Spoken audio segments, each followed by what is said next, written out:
Guys, আমি অনামিকা। আমি আবারও চলে এসেছি আমার ভালোবাসা রান্নার চ্যানেলে একটা নতুন দিনে নতুন সকালে একটা নতুন রেসিপি ভিডিও নিয়ে। তো আজ হলো মহাষষ্ঠী। তো আজকে আমার স্পেশাল উপকরণ হলো এই মহাষষ্ঠীর দিনে, সেটা হলো ইলিশ মাছ। তো চলুন শুরু করা যাক। আমি আজকে ইলিশ মাছের যে রেসিপিটা নিয়ে এসেছি সেটা হলো কুমড়ো বেগুন দিয়ে ইলিশ মাছের তেল ঝাল। এর জন্য আমি যে ইলিশ মাছগুলো ধুয়ে কেটে রেখে দিয়েছিলাম তার মধ্যে দিয়ে দিলাম পরিমাণ মতো হলুদ, মাছের মধ্যে দিয়ে দিলাম একটু পরিমাণে নুন। এবার নুন আর হলুদটা দিয়ে মাছটাকে ভালো করে মাখিয়ে নিই। আমার ভালো করে নুন হলুদ মাখানো হয়ে গেছে। ও মশলা বানানোর জন্য এখানে আমি শিলনোড়া নিয়ে নিয়েছি, তার মধ্যে দিয়ে দিচ্ছি হাফ চামচ মতো কালো জিরে। আপনি এখানে শিলনোড়ার বদলে মিক্সিও ব্যবহার করে নিতে পারেন। শিলনোড়ায় আমি কালো জিরে দিয়ে কালো জিরেটাকে ভালো করে বেটে নিচ্ছি। কালো জিরে আমার বাটা হয়ে গেছে। এর মধ্যে আমি শিলনোড়ায় দিয়ে দিলাম একটু পরিমাণে হাফ চামচ পরিমাণে একটুখানি পোস্ত। এবার আমি শিলনোড়ার মধ্যে দিয়ে দিচ্ছি একটুখানি সর্ষে, মানে ওই হাফ চামচ মতো সাদা সর্ষে। শিলনোড়ার মধ্যে আমি আবারও সর্ষে পোস্তর সাথে কালো জিরেটা আর একটু মিহি করে বেটে নিচ্ছি। তো এটা সম্পূর্ণটা আমি ভালো করে মিহি করে বেটে নিয়েছি, দেখে নিন। জ্বালিয়ে কড়াই গরম করে তাতে দিয়ে দিচ্ছি হাফ চামচ মতো সর্ষের তেল। সর্ষের তেল গরম হয়ে গেছে। এবার আমি নুন হলুদ দিয়ে মাখানো ইলিশ মাছটা এই সর্ষের তেলের মধ্যে ছেড়ে দিচ্ছি। হলুদ দিয়ে ইলিশ মাছটা মাখিয়েছিলাম যে ডিশটা, সেই ডিশটার মধ্যে আমি কুমড়োর টুকরোগুলো, এই কুমড়োর টুকরোর মধ্যে বেগুনের টুকরোগুলো দিয়ে নিয়ে তার মধ্যে দিয়ে দিলাম যে মশলাটা আমি বেটে নিয়েছিলাম, কালো জিরে আর হলো সর্ষে পোস্ত, সেটা।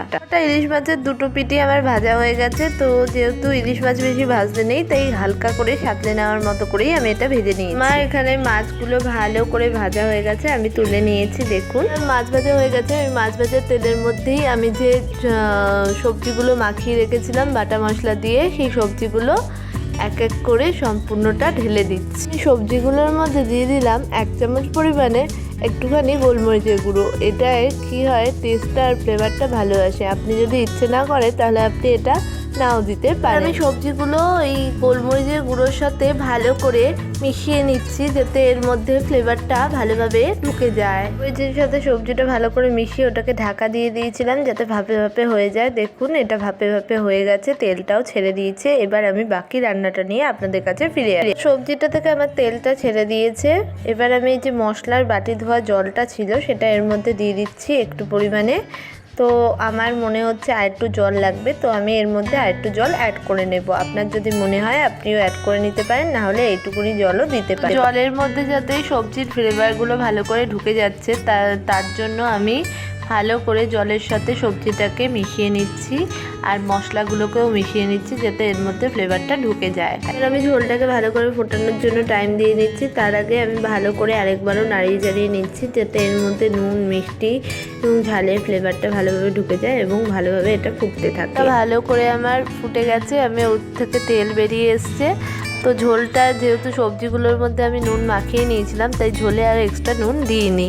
আমি ঝোলটার মধ্যে দিয়ে দিচ্ছি একটু পরিমাণে চিনি। এটা আপনার ইচ্ছে হলে আপনি দিতেও পারেন, আবার নাও দিতে পারেন। তো চিনিটা বা মিষ্টিটা ঝোলের মধ্যে ভালো করে নাড়িয়ে চাড়িয়ে মিশিয়ে নিচ্ছি যাতে এর মধ্যে ফ্লেভারটা ঢুকে যায়। এটা আমার ভালো করে ফুটে গেছে। এবার আমি এক এক করে ভেজে রাখা ইলিশ মাছগুলো এর মধ্যে দিয়ে দিচ্ছি। মাছগুলো আমার ঝোলের মধ্যে দেওয়া হয়ে গেছে। এবার আমি ইলিশ মাছগুলো ঝোলের মধ্যে একটু এপিট ওপিট করে নিয়ে যাতে ইলিশ মাছের ঝোলগুলো ঢুকে যায় আর ফ্লেভারগুলোও ঢুকে যায়, তার জন্য এপিট ওপিট করে নিয়ে আপনাদের কাছে ফিরে আসছি। আমার তৈরি হয়ে গেছে। এবার আমি এটাকে সার্ভ করে আপনাদের কাছে আবারও নিয়ে আসছি। তো তৈরি হয়ে গেছে আমাদের আজকের রেসিপি, বেগুন কুমড়ো দিয়ে ইলিশ মাছের তেল ঝাল। রেসিপি তো আমাদের তৈরি হয়ে গেছে। এবার আমি এটাকে টেস্ট করে দেখছি এটা কেমন লাগছে। এটা জাস্ট ইয়ামি হয়েছে, গরম ভাতের সাথে জাস্ট জমে যাবে। এইরকম সমস্ত অসাধারণ রেসিপি দেখতে অবশ্যই আমাদের চ্যানেলটাকে সাবস্ক্রাইব করে দেবেন।